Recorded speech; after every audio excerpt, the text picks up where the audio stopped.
It's December 1st, 2014, and I am talking about the second video for today. And I'm talking about what these cops and military and individuals were doing to me, in addition to sort of clarifying a few things that I mentioned yesterday. The other thing that these cops did, aside from holding up a finger to show a Bob Jr., is I'm pretty sure I remember one of them making a Bob Jr. lick his finger. Like after he put it inside of me, he was making this Bob Jr., I think, lick his finger. And then a different one got up, went to the door, and while still holding his finger up in the air, he said, "Where's Levi?" And, I really don't know what his intentions were, but he wanted to know where my brother was. I didn't think my brother was anywhere around because I didn't hear anybody else at all. I didn't hear anyone screaming, talking. I didn't think my brother was in the house. But this guy asked where my brother was, while still wanting to keep his finger up in the air. And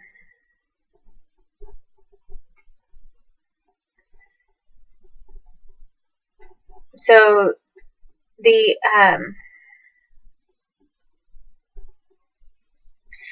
actually it was somewhat tied into the telephone raping strategy of me, because one of them was a black man, and from what I remember, it was Barry Soetoro. Remember, it was Barack Obama, with the finger. And it was prior to him raping me on his own with his penis in my vagina. But what he did is, while I was in the bed, he pulled out a phone. So he had like a cell phone with him, and he took it out and used that in the same way that when a phone rang and they were using that to intimidate me about, you better be shut up and do what we want you to do. He was kind of using that as a tool and a trigger for the same purposes. And started saying, looking at it and saying he needed to make a phone call, and who should he call, and maybe he should call someone, while he's still in this lying on top of me on the bed. And when I said that the FBI was having me do STD checks, the most of the time there wasn't really too much contact with a penis or something and my body around that time, except if there was a condom involved. They had me doing a lot of blowjobs, but usually even then, there were when I was a kid, there were like flavored condoms involved with that. They'd make me do it over a condom. But when the FBI, specifically, this one time that I remember, they wanted me to have an STD check. There were several times they did that, but I mean, they were trafficking me. And they didn't really care what happened to me. They just cared about transmitting something to one of their agents. But they wanted me to have an STD check and be all worked up right before they were helping coordinate this rape of me, with Obama raping me with his penis in my vagina. But a few years after all these cops put their fingers into my vagina. And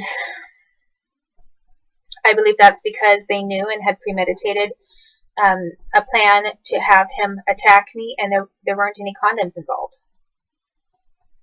And when the FBI wanted me to have this STD check, I had not recently been around any kind of government person who was sexually assaulting me.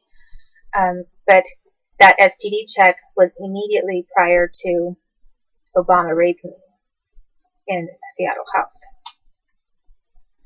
So I believe that the FBI was 100% helping to coordinate that attack of me, and trying to ensure that their own person, Obama, was not going to catch something from me. And I wasn't having my period yet. I wasn't old enough to have, I hadn't started a period. but I was getting closer to that age.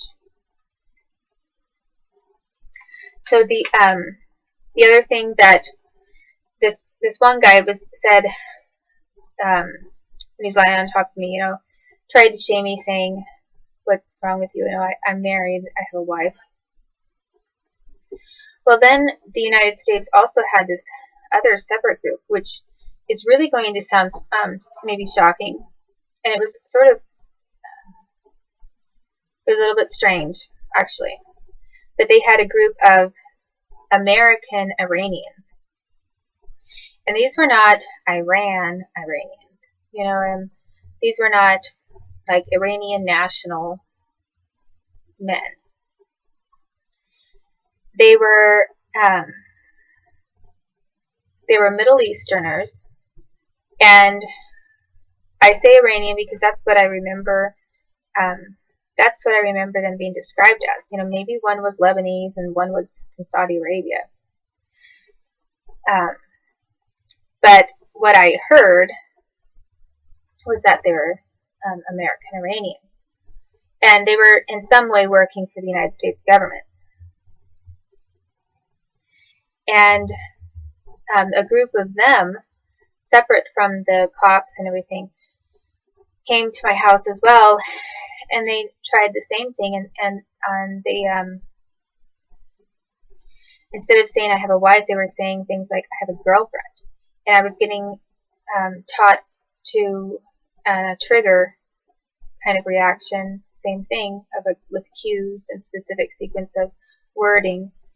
I was being told to do something for these men, and even after they said I have a girlfriend,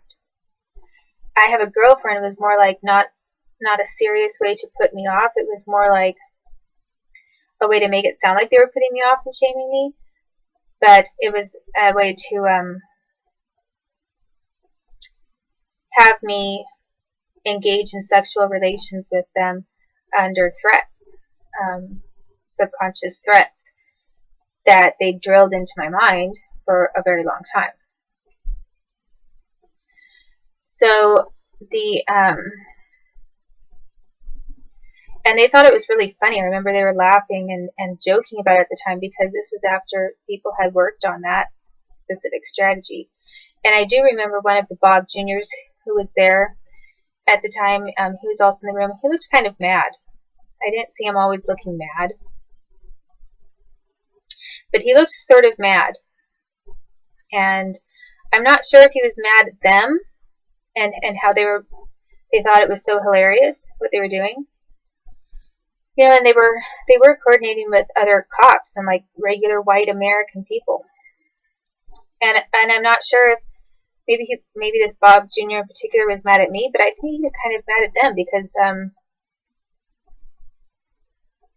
they thought it was they acted like it was this big party. And there's more that goes along with that specifically, because and I'm not going to say for sure at this moment, because I'll probably remember something else, but I believe that some people in England, including the Middletons, had a little bit to do with it. But I'm not 100% positive in what way for that kind of a thing specifically. I just know that when they did show up and they were coordinating with all these other guys who were, a lot of them at the time, some of them were had been a lot of Catholics for some reason. Wasn't sure why that was, but that's who some of the Iranians were working with. And when they showed up, it was kind of on the heels of these Catholics, and they had a Catholic guy with them while they were insulting me and saying I have a girlfriend, but then trying to force me to do something for them sexually. If I didn't act like I liked it, I was potentially going to be killed. And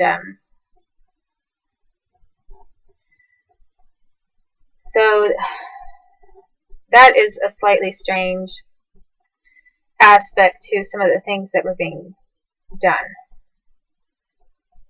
And I do remember at other times in my life being with some Middle Eastern people who were assaulting me when I was very young. And I think it partly goes back to that too. So then, so that's a little bit more about that whole cop thing, which went on for months in my house, and about the telephone thing where they were calling on the telephone when someone was in bed with me. That is something that I also wanted to clarify. Some of the men calling in when they were trying to get me to not resist or to not report anything over the phone to police, and to take the telephone call as a serious warning of you better just accept this rape kind of a thing. Some of the people that they used were churchmen when they were training me for that. So for example, like Mark Shaw, he was a guy that I knew who sang Christian songs and went to the same church that we went to for a long time. And he called up one time on the telephone when someone was trying to do that to me. And I thought, oh yeah, it's Mark Shaw. So I thought, this is someone I know and can trust. So I started trying to tell him, and then he showed up and beat the crap out of me. And then they had several other church guys, like some of these church guys whose names I remember, like Greg Bretz, Pat O'Leary, Jim Williams. These were all churchmen. And all of a sudden I started thinking, okay, so these church guys were actually government guys, because they were all coordinating with the same scheme in having me degraded by being raped. I mean, I'm quite sure that their own daughters were not having that done to them. And so then it got really confusing, because all these people I thought were my family's friends were attacking me. It wasn't just strangers attacking me. It was people that I had thought were church people and friends who came over to put puzzles together and have Christmas cookies with, So it started to get pretty weird. Another individual, I said that Rob Schneider made fun of me while I was being raped with a Dixie present and my uncle. He wasn't the only one. He was one of them. He was definitely there, and he had a young woman there with him. But then they had another one. They had a kind of a double take on that, because then they did the same thing, and they brought in Ross, this guy, the same guy actually that stalked me out from Canada Immigration Center, and showed up and lied about me and my son, claiming that we had done something illegal in Canada just to do a favor for the United States and force us back over to the U.S. so that the U.S. could kidnap my son for me. Well, he was also extremely nervous, hands shaking, and almost furious. But he wanted some dirt. He wanted some serious dirt, because things that he was involved in, he was worried about getting caught. Getting caught for. And then later, decades later, sure enough, he went through with a whole system of corruption and lying about me, trying to call me nuts, claiming that I'd violated some immigration law that I did not violate. I mean, believe me, I did not violate that law. I'm not a lawyer, and it's not like I'm an immigration lawyer, but I read the text for myself, and I had a little bit of practice studying some law. And I did know some of the fine lines and distinctions of law, and I did not commit a crime in Canada. I was being lied about, and it was for purposes of harming me and my son. So he was one of the individuals also involved, and like I said, those Canadians in English, they were involved in that whole telephone ringing routine with me in a bed, so they were getting kind of scared, I think, that I was going to start talking about it, because some of them laid on top of me too. It wasn't just like they helped the Americans do it.